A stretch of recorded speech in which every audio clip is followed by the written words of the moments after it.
I don't think there'll be another one of those.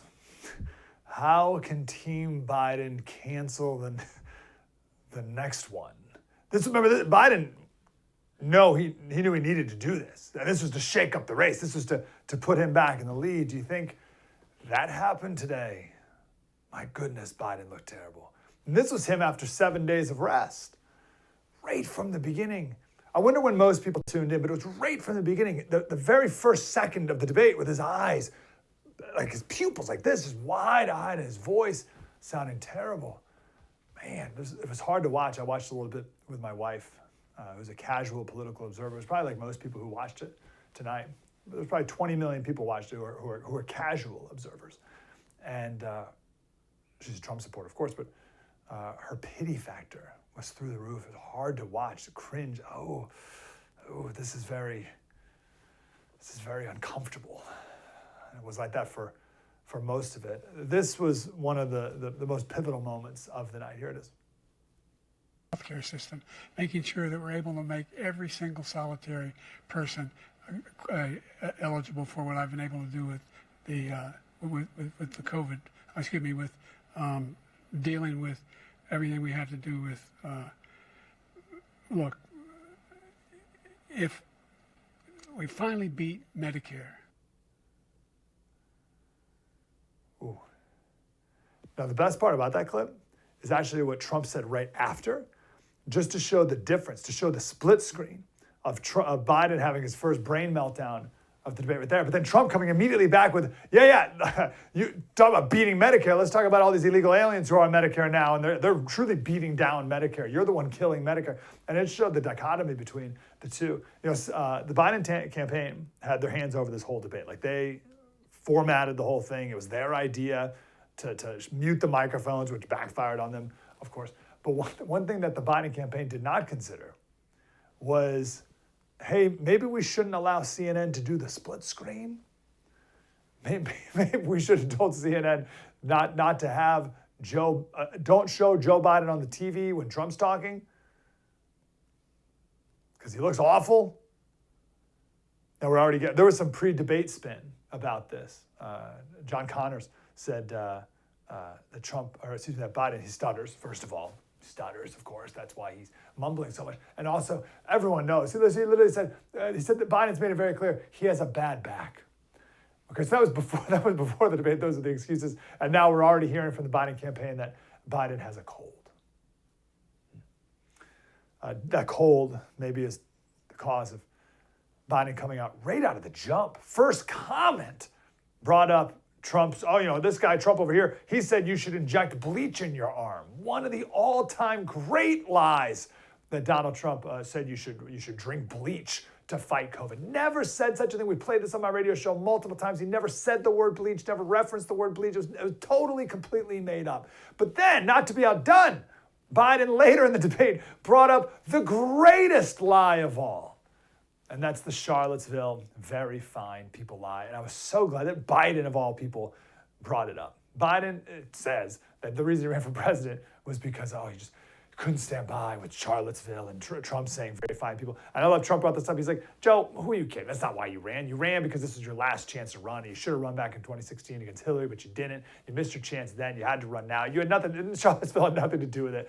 But that very fine people lie is a total lie, and everyone knows it. Even Snopes, it was literally like 3 days ago. Even Snopes, of all people, of all places, came out and said that is a lie. 7 years later, but at least they admitted the truth. We'll play it on my radio show tomorrow morning. We'll play the full video of Trump 7 years ago. But just bringing up just the biggest whopper of lies, just right, especially the injecting bleach right out of the gate. Here's my take. We got a bunch of guests today. Very excited for them. Make a couple overall statements, then we'll get into details. I think, and I said this on my radio show this morning, which, by the way, if you're like screaming at the TV waiting to voice your opinion, tomorrow morning from 7 to 9 Eastern, we're opening up the phones, call in, and it's your show. It'll be great fun. I said this morning on the show that the debate tonight that happened is not for us. It's not for you and me. It's not for people who watch the first TV. It's not for us. Trump, if he wants to do a fun thing for us, he could crush Joe or whatever, and we'd all laugh and we'd be like, oh, that was awesome. but it's not for us. It was for a larger group of people in the middle. I shouldn't say larger. It was for a group of people in the middle. And I think a lot of the debate today was kind of hard to follow. The substance was hard to follow.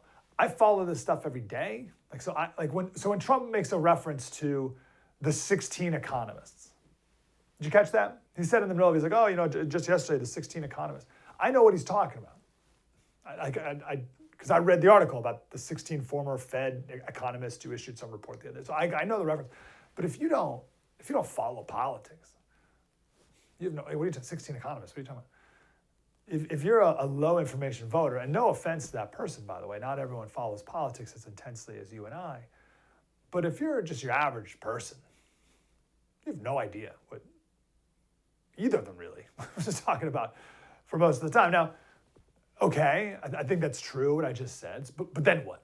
Okay, so if you're watching this debate for the first time and maybe you haven't seen Joe and you're like, wow, he looks awful.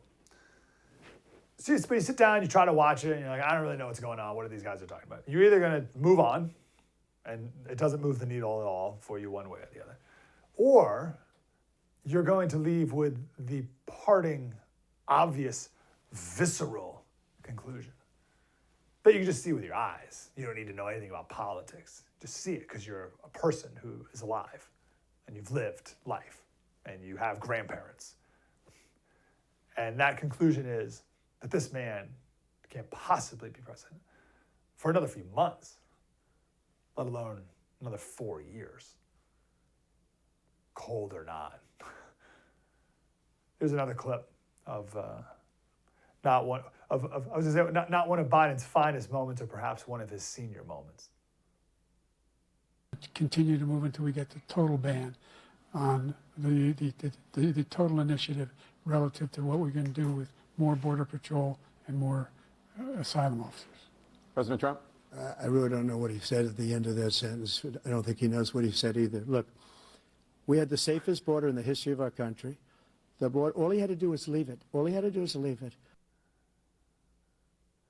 Yeah, when I first, what did you think? What did you do when you first heard that? When you first heard that moment?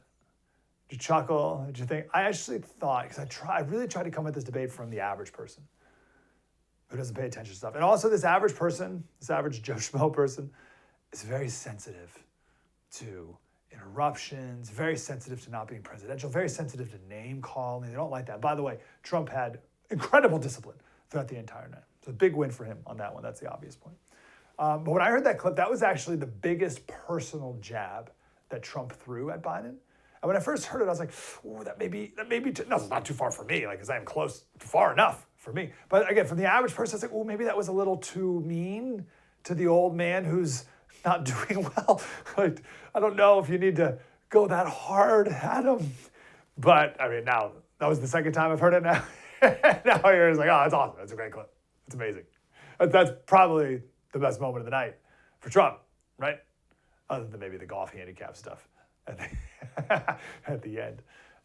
Substance-wise, we'll talk to some guests here coming up in a little bit. We'll get to some more of the what topics they thought that Trump did the best or Biden did the best or worst. I think Trump got out of the abortion question fine. Again, if you listen to my radio show, you know my thoughts on my lamenting that there is such a difference between what's politically expedient and what's morally true. And there's a wide chasm between those two things. But that's one of I think Trump's two biggest weaknesses going into tonight that Biden was looking to exploit would be abortion and January 6th. And I think he got through the abortion thing fine. States' rights, states' rights, states' rights, let the people decide. He kept saying that all the constitutional scholars for many, many decades said that Roe v. Wade was bad jurisprudence. It was always bad. We'll talk to Josh Hammer coming up in a little bit. We may speak to that a little bit. But everyone, like all constitutional scholars, even if you're pro-abortion, admit that Roe v. Wade making up the right to privacy out of nowhere, like nowhere is the word privacy or the concept of privacy in the Constitution. It was a ridiculous decision Roe v. Wade was. And everyone knows that Trump didn't give any more specifics. Maybe could have brought up a couple of these pro-abortion constitutional experts who again, are pro-abortion are like, Roe v. Wade wasn't the right way to go about it. He didn't. Okay, so but like, okay, fine. but did good with the saying it should be left up to the states. I think he got through that just fine and didn't even take the bait on January 6th. We're going to talk to Dr. Sebastian Gorka coming up a little later as well, and he has some powerful thoughts on January 6th, and I think Trump did the right thing there. Because the first comment about January 6th was, listen, Trump said something like, hey, on January 6th, your gas prices were lower. On January 6th, there was no inflation. On January 6th, the border was secure. On January 6th, right? Trying to redefine even what January 6th was. I wonder if that could be, I wonder how his campaign will move forward on that concept, actually. Redefining January 6th from, they even get, like the Democrats, they marketed that from the jump. And it's called J6. They gave it a date. You know what I mean? Like D-Day. They gave D-Day or Pearl Harbor Day. They gave it a day, a name. 4th of July, J6, September 11th. There's not many days that we have in American culture. And they gave January 6th one of those days. I feel bad if that's your birthday because now it's been redefined as thing. Maybe Trump can redefine it into something totally different. Maybe this was his first attempt at doing that. So those are the two things that I think Trump got out of really well. I would have liked to see him hit Biden a little more on immigration. I would like to see maybe some more specific names, but I mean, obviously, made his point quite strongly enough. I want to go to Caroline Sunshine. She is the Deputy Director of Communications for the Donald Trump campaign. Caroline, how are you doing? Great to talk to you. How are you? Wonderful. How are you feeling? How's the whole campaign feeling after tonight? Well, I would like to offer a moment of silence for the Biden campaign because that was not a debate. That was the death of Joe Biden's presidency. Frankly, I think that was frightening for the American people. I think the American people thought they were getting a debate tonight. I don't think they thought they were attending the funeral of the political career of Joe Biden. That debate was over in the first 2 minutes.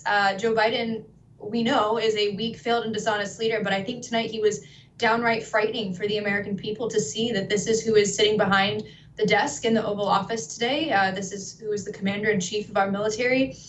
This is who is leading our country on the world stage. I think that was absolutely terrifying for the American people. And look, it was just yet another contrast of strength versus weakness, of clarity versus fog, of vibrancy versus decline. President Trump, spoke the truth about his record and about where he sees the future of the country going. Joe Biden lied about being endorsed by the Border Patrol Union. He was fact-checked in real time with the Border Patrol Union coming out saying, we have not ever and will not ever endorse Joe Biden. Joe Biden lied about inflation, that he had somehow inherited 9% inflation. We know that's fact-checked, not true. He lied about, or just seemed to downright forget, which I think is disgusting, the 13 U.S. service members that we lost in Afghanistan who gave their lives under Joe Biden as commander-in-chief, seem to completely forget or lie about their deaths. And of course, the biggest lie of the night, as President Trump said, providing some comic relief in the middle of that event, is that Joe Biden has a 6 handicap. There's a lot of questions that now need to be asked, and that is, let's start with who's been running the show the last 3 years. How are they going to get out of the next debate? When's the next one scheduled? Is it in September? Why did I make that up? Do you know when the next one was going to be that they're now clearly not going to have? Not soon enough. President Trump agreed to the debate tonight because he said, I'll debate anytime, any place, anywhere. We want to have a debate once a month leading up to the election. But I'll tell you, after tonight's performance, I think the American people wish the election was tomorrow. I think they wish they could cast their vote tomorrow and get Joe Biden out of office immediately. There is a total loss of confidence in Joe Biden's leadership. And it's not just the American people. It's don't take my word for it, right? If you think my word is biased, take CNN's word for it. You have Casey Hunt, who so rudely cut off my colleague Caroline Levitt just this past week when she was on her show because she didn't like that Caroline was telling the truth about Jake Tapper and some of his history of anti-Trump remarks. But Casey Hunt tonight on X admitting that she has Democrats calling her shocked and terrified by Joe Biden's performance. So like I said, if you think I'm biased, don't take it from me. Take it from CNN. Now, there's an MSNBC host who I know did the similar thing, saying this is a big problem. I wonder what they thought Biden was. I mean, we've seen Biden all this time. I wonder if they thought that was just some, you guys were doing some cheap fakes about Biden's health. But that's certainly going to be the topic here moving forward. How are they going to spin their way out of this? You know, we talked earlier about how one of them said that he was suffering from a cold. That explains his voice, they say. How are they going to spin their way out of his health? Yes, we're seeing the latest reports that this was simply a cold. Yes, just like all of those raw, unedited videos that the American people saw of Joe Biden's decline were cheap fakes. Look, at this point, it doesn't matter how they spin it.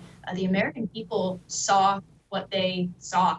I don't think you can spin your way out of what the American people just watched. Like I said, that performance from Joe Biden was downright frightening to the American people. It was the epitome of weakness. It was dishonest, and it was everything, like I said, we know Joe Biden to be. But look, our campaign expected this to be a debate on policy. We are so confident in President Trump's record and the way that he represented that tonight. Of course, in every debate, there's always a balance between policy and presence. And again, this debate was really over before it even started, because I don't think, no matter what words were coming out of Joe Biden's mouth, and like President Trump said, at some point he wasn't even sure what Joe Biden was saying, and he didn't think Joe Biden was quite sure either.